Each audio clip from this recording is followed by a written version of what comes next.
Do you remember the good old days of transatlantic trade?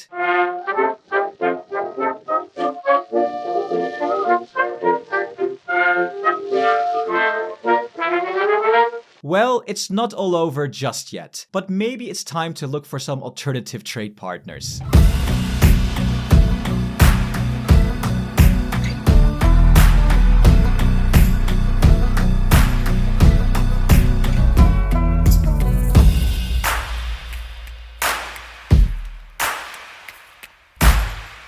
The European Union is the world's trade champion. In 2023 alone, it racked up 7.6 trillion euros in trade, which is 16% of the global trade share, more than the US and China. And that's by a very good margin. And for all the criticism the EU gets, trade is something it does really well. That's thanks in part to the single market, probably the EU's biggest achievement after peace, and a growing network of 130 trade deals with countries across the entire world. Unsurprisingly, the EU does most trade with the US and China. But what is surprising is that there's no free trade deal with either, yet. Seeing the US at the top is especially worrying, especially with Trump flipping the tariff switch on and off, hitting European economies very hard. So in this video, we'll look at the EU's trade with the US and how we could diversify or even replace it. And yes, we think it's possible. In 2023, the US was the EU's biggest trading partner, accounting for about 17% of total trade. Goods and services flowed both ways, totaling 1.6 trillion euros. That's billions crossing the Atlantic every day. The EU exported 823 billion euros to the US, while the US sent 774 billion euros back. And just 5 sectors make up half of all the EU-US trade, led by medicines, pharmaceuticals, and of course, cars. And here's the problem. These sectors are already hit hard by tariffs. Trump has slapped on a 10% tariff across the board and a massive 25% on motor vehicles. This is some serious tough love for Germany, who is the EU's biggest exporter to the US. They are definitely feeling the pain. And it could get even worse. In 3 months, the US might reinstate a 20% tariff on all goods. And the Kiel Institute ran a worst-case scenario. What if the US imposed 25% tariffs across the board and the EU hit back with the same? The result? A 17.5% drop in EU exports to the US and a 0.5% hit to the EU's GDP. Ouch. Now that's the extreme case, but let's run with it. A 17.5 drop means the EU would need to replace around 144 billion euros in lost exports. And can the EU fill that gap? We think so. And it starts with new trade partners. India really stands out among the many deals in the works, a massive country with huge potential. For example, India currently imposes import tariffs exceeding 100% on cars. That's crazy, right?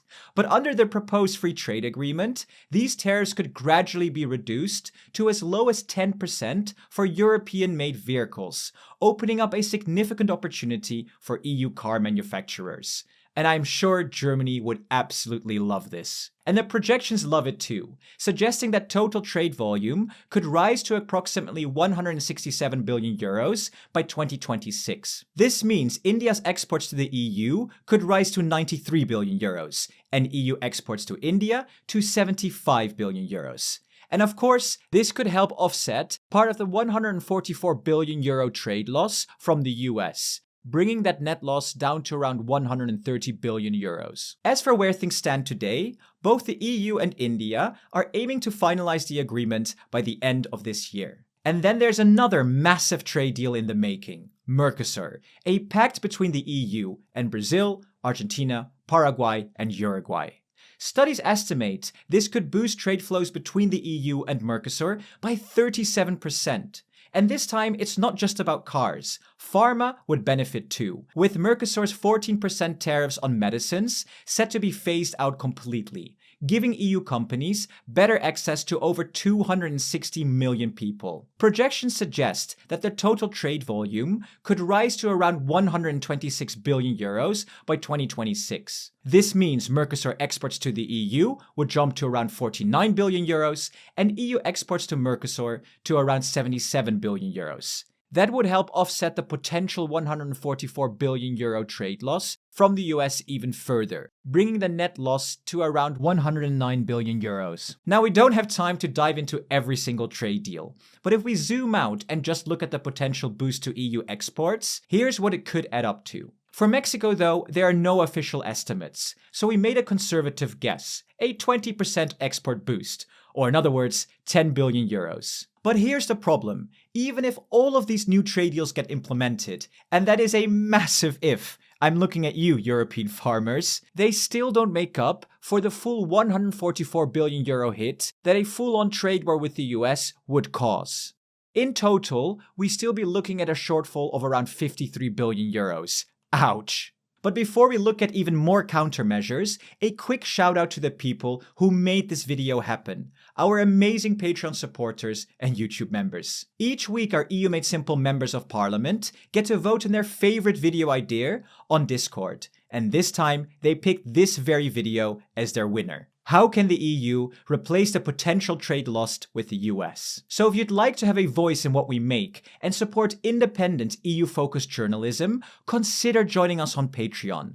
Your support truly means the world to us. Thank you so much. Now back to the video. So how can the EU replace those potential 53 billion euros in lost trade? And some of you are probably shouting, China! And fair enough. EU-China trade hits a massive 739 billion euros in 2023. And strikingly, there's no trade deal yet. And with a Europe-China summit coming up in this July, the relationship could truly deepen. But here's the issue. We risk falling into the same trap as with the US. Too much reliance on one unpredictable partner. And let's be honest, China's stance on Russia and Taiwan could shake the entire relationship overnight. So no, we really think there's a better option. You see, the EU has an ace up its sleeve. It's called the single market. With more than 450 million citizens and 22 million companies from 27 member states, it is the largest common market in the world. I mean, look at this. Compared to the US, the EU has 110 million more people. But so far, it hasn't really mattered, as what does the US do best? They actually fully leverage their internal market. Smooth, frictionless, high-performing. Now you might say, don't we have the same thing? And here, we would have to disagree with you. No, we don't. Our single market is far from complete, and it's costing us hundreds of billions of euros of lost potential every year. Let us explain what we mean. The single market is based on 4 freedoms: free movement of goods, services, capital, and people. We've more or less nailed goods. They can cross borders with ease. But the rest, honestly, we kind of suck. Take the second freedom, services. A plumber certified in Poland might not be allowed to work in Belgium without getting recertified, even if they've been doing the job for 20 years. On top of EU rules, every country also has its own rules, standards, and red tape. In the US, it's different. A plumber from Ohio can work in Florida with minimal recertification and red tape required. It's not perfect either, but it's a way more unified market. Now take the third freedom. Capital. A startup in Portugal trying to raise investment from Dutch or Austrian investors may struggle because every country has different rules for taxation, bankruptcy, and investor protection. There's simply no unified framework for venture capital, and legal uncertainty makes cross-border funding harder than it should be. This means that promising businesses often scale within one country, not across Europe. Now compare that to the United States. A startup in Ohio can raise money from investors in California, Texas, or New York, all under one federal system, with uniform laws, common investor protections, and a single bankruptcy code. It's a huge reason why American companies grow fast and scale so big. And then there's the fourth freedom, people. In theory, EU citizens can live and work anywhere in the Union. In practice, it's often slow, expensive, and bureaucratic. Qualifications don't always transfer, and national rules still get in the way every single time. Meanwhile, in the US, someone from Illinois can move to Florida, rent an apartment, get a job, sign up for healthcare, and vote in elections, all without dealing with immigration paperwork and minimal qualification checks. Mobility is simply built into the system. And in all honesty, even if we rewind back to goods, we are not 100% harmonized. Member states can still add national rules on top of EU standards. For example, nutritional labels vary. France uses Nutri-Score, while others prefer traffic light systems or their own formats. And let's not get started on language requirements. Sweden, for example, requires product labels to be in Swedish. In the US, this problem does not exist. It's all the same. In reality, the free movement of people, goods, services, capital, and even data, as promised in the EU treaties, is often more wishful thinking than everyday reality. And that comes at a cost, a massive cost. Estimates show this lack of integration could be costing the EU up to 1.1 trillion euros per year. Yes, you heard that right. 1.1 trillion euros every single year. A 2019 report broke it down. Removing just 50% of barriers to free circulation of services, that's 279 billion euros right there. Clearing the remaining hurdles for goods, 300 billion euros. A fully integrated digital single market, 450 billion euros. And just switching fully to e-procurement could add 50 billion euros more. Now, if we added that 1.1 trillion euros to the mix to help offset trade losses from the US, suddenly that 144 billion euro gap looks tiny now, doesn't it? Now, does this mean we should turn inward and go full out Europe first? No. Not at all. There's huge value in striking trade deals around the world, including with the US if they're open to it. But here's the thing, we need to get our house in order too, and the top priority has to be finishing the single market. Capital Markets Union? Yes. Energy Union? Absolutely. Defense Union? Long overdue. Digital Markets Union? Let's finally complete it. And Services Market Reform? That one alone could transform the entire EU economy. We need to get serious about all of these, and fast, because completing the single market will have a far bigger impact on our GDP, jobs, and everyday life